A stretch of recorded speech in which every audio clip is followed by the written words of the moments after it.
পার পেল না হাবড়া গুমা এলাকার ডাকাবুকো দুষ্কৃতী গৌতম দাস। তাকে যেভাবে পুলিশ প্রশাসন ও আইনজীবীরা তৎপর হয়ে এলাকার সৎ রাজনৈতিক নেতা হিসেবে পরিচিত বিজন দাস খুনের জন্য জালে আটকে ফেলে, তা থেকে নিস্তার লাভ করেনি সে।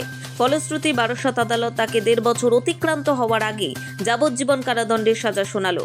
মামলার সরকারি আইনজীবী ও বিশেষ আইনজীবীরা সাজা ঘোষণার পরে জানান, উত্তর 24 পরগনার গুমা 1 নম্বর গ্রাম পঞ্চায়েতের বিজন দাসকে গুলি করে খুনের ঘটনায় দোষী গৌতমকে যাবজ্জীবন কারাদণ্ডের নির্দেশ দিয়েছে বারাসত জেলা আদালত। 2 দিন আগেই দোষী সাব্যস্ত হয় বিজন দাস। উল্লেখ্য, এলাকার অনৈতিক কাজে বাধা দেওয়ায় বিজন দাস হয়ে ওঠে মাফিয়া গৌতমের চক্ষুশূল। 25 ফেব্রুয়ারি 2024 রাতে অনুষ্ঠান বাড়িতে কিছুক্ষণের জন্য বিশ্রাম নিচ্ছিলেন বিজন দাস। সেই সময় আচমকাই অতর্কিতে হামলা করা হয় বিজন দাসের উপর। পরপর গুলি করে হত্যা করে জমি মাফিয়া গৌতম দাস। চলতি সপ্তাহের গত মঙ্গলবার অভিযুক্ত গৌতম দাসকে দোষী সাব্যস্ত করে আদালত। আজ বারাসত 7th এডিজের বিচারক প্রঞ্জনা গার্গী ভট্টাচার্য হোসেন বিজন দাসকে খুনের ঘটনায় গৌতম দাসকে যাবজ্জীবন কারাদণ্ড এবং 25,000 টাকা জরিমানা এবং আগ্নেয়াস্ত্র মামলার অতিরিক্ত 5 বছর জেল হেফাজতের সাজার নির্দেশ দেন। সরকারি আইনজীবী বিভাস চ্যাটার্জি জানিয়েছেন, আজকে আমাদের সেন্টেন্স পয়েন্টে হিয়ারিং হলো। 300 to 201 এ আগের দিন কনভিকশন হয়েছিল। তো আমরা বলেছিলাম যে ডেথ সেন্টেন্সের প্রেয়ার করেছিলাম, কিন্তু লার্নেড কোর্ট বললেন যেহেতু একটা সিঙ্গেল মার্ডার, সুতরাং এটা rarest of the rare case না, ওই জন্য ওনাকে যাবজ্জীবন দিলেন এবং 201-এর জন্য 5 বছরের সাজা দিলেন। এই মামলায় বেশ কিছু টেকনিক্যাল এভিডেন্স এসছে, যে আমাদের কেমিক্যাল ফরেন্সিক এসছে, যেখানে আমরা পেয়েছি অ্যালকোহল গ্লাসের মধ্যে, এছাড়া গেট প্যাটার্ন অ্যান্ড ক্যানোফেসিয়াল ফেস। উনি মার্ডারের পর বাংলাদেশ পালিয়ে যাওয়ার সময় ওনার সিসিটিভি ফুটেজ পাওয়া যায়। এই জিনিসগুলো আমাদের এই মামলায় প্রচুর হেল্প করেছে।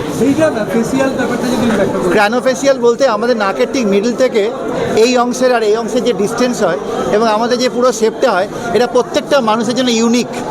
তো যখন ইনভেস্টিগেশন হলো তখন আমাদের অ্যাকিউজ পার্সনের গেট প্যাটার্ন অ্যান্ড ভিডিওগ্রাফি নেওয়া হয়েছিল, এবং সেটা ওর যে পালিয়ে যাওয়ার সময় যে ফুটেজে ওকে দেখা যাচ্ছে তার সঙ্গে কম্পেয়ার করা হলো, এবং দেখা গেল স্যাম্পেলে যে মানুষটিকে দেখাচ্ছে সেই মানুষটি সিসিটিভি ফুটেজে আছে। That is the case.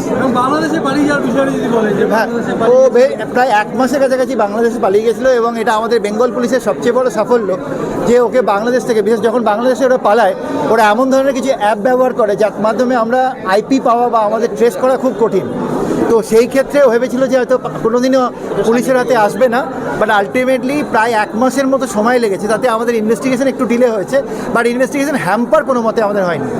এবং ও বিভিন্নভাবে মার্ডারের প্রথম থেকে আর্মসটা লুকিয়ে থাকার থেকে আরম্ভ করে প্রতিটা ক্ষেত্রে ইনভেস্টিগেশনকে ও আমাদের বোকা বানানোর চেষ্টা করেছে, কিন্তু আলটিমেটলি বোকা বানাতে পারে। এবং ওই যে মার্ডারের ঠিক পরে ও একজনের কাছে এক্সট্রা জুডিশিয়াল কনফেশন করেছে, সেই সময়ের সিডিআর থেকে আমরা পাচ্ছি যে কথোপকথনটা আমরা ভিকটিম আর অ্যাকিউজ পার্সনের একই লোকেশনে পাচ্ছি। এই সমস্ত কিছু আমাদের হেল্প করেছে। সাজা শুনে খুশি বিজন দাসের পরিবার। প্রয়াত নেতার মেয়ে কোয়েনা দাস জানান, ফাঁসির সাজা হলে তারা আরো খুশি হতেন। তারা ফাঁসি চেয়েছিলেন, তবে যাবজ্জীবন হওয়াতেও তারা খুশি। আমরা ডেথ পেনাল্টির জন্য প্রে করেছিলাম, বাট যেটা হয়েছে সেটাও এখন মেনে স্যাটিসফাইড হতে হচ্ছে। অ্যান্ড সব থেকে বেশি আই ওয়ান্ট টু থ্যাঙ্ক আমাদের আয়ো uncle, Raju uncle, OC uncle, SP madam and obviously আমাদের এমপি ম্যাডাম, এমএলএ সবাই আমাদের সাথে সবসময় ছিল, আর তাদের জন্যই আজকে কেসটা এখানে দাঁড়িয়েছে। But like we prayed for death penalty, but সেটা হয়নি, ঠিক আছে।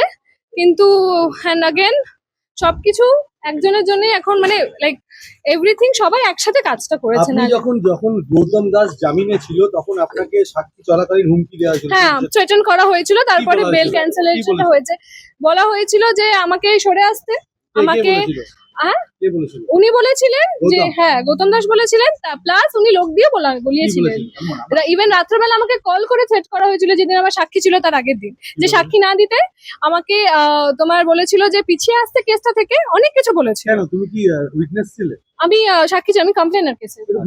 কি বলেছিল, কি বলেছিল যে এই কেসটা বেশি আমাকে ওয়ার্ড টু ওয়ার্ড বলছি, বেশি বাড়াবাড়ি না করতে, পিছিয়ে আসতে, ভালো হবে না যদি আমি করি। এটা হচ্ছে যে কনভিক্টেড যে সে। তারপরেও আমি ওসি আঙ্কেলকে তখন ফোন করি, ওসি আঙ্কেল আমাদেরকে সব রকম ভাবে সহায়তা করে, প্রোটেকশন দিয়ে আমাদেরকে, আমি সাক্ষীটা আমি সেইভাবেই দিই। নোবেল বাংলা।